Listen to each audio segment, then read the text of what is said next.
In 1954, in his book The Practice of Management, Peter Drucker wrote, "The purpose of business is to create and keep a customer."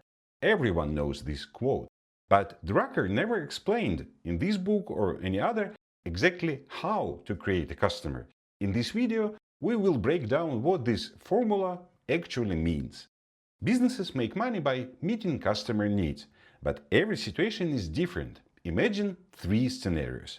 First scenario. You are a freelancer with a tight deadline and your laptop suddenly breaks down. You need a new device immediately, so you go to a store to buy one. In this case, both the problem and the solution are perfectly clear. Second scenario. You run a factory. Because of new tariffs, imported raw materials have doubled in price. The need is clear. You must bring your production costs back down. But how? You don't have a ready-made solution. Third scenario. Your factory has a regular purchasing department. You believe everything is running efficiently. But then another company comes in and explains that this department costs you far too much.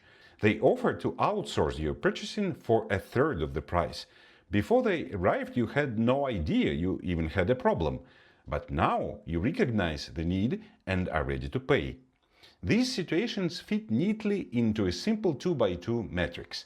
The horizontal axis shows how aware the customer is of their problem. The vertical axis shows how clear the solution is to them. Recognized need, obvious solution.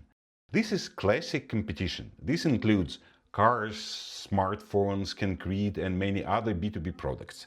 Here, companies fight for recognized needs. They try to expand their market share, improving their products incrementally. A slightly better camera or a slightly more powerful battery. We usually call recognized needs demand. It's easy to measure and can be forecasted quite accurately. Recognized need, new solution. This is a bet on deep innovation. For example, introducing AI into the supply chain to make it far cheaper and more efficient.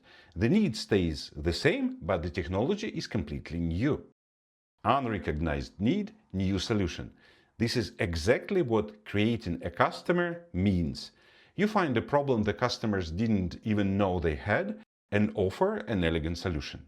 Creating customers means turning people who were not planning to buy anything and didn't even know they had a problem into your fans. A great example is home pizza ovens. Manufacturers didn't just create new ovens, they convinced people that making pizza at home is cool, creating a market from scratch. Kindle, Canva, and Nespresso did exactly the same. This path seems risky, but in reality it's safer than the classic technology race.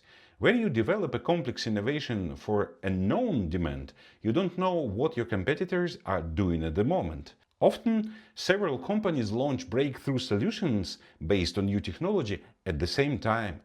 At the finish line, usually only one survives. But when you work with unrecognized needs, the chances that competitors will come up with the same idea at the same time are close to zero. You build the market on your own terms. Creating customers lets you escape fierce competition and create a space where it's just you and your customers. Of course, sooner or later someone will copy these ideas too, but you will have plenty of time to come up with something else. How exactly do you find these hidden needs and create your customers step by step?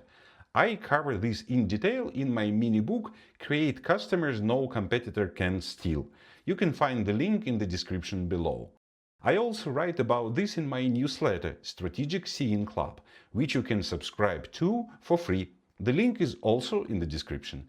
On this YouTube channel, I share quick insights on business strategy, too short for full articles, but too important to ignore. Subscribe to this channel too. Have a great day!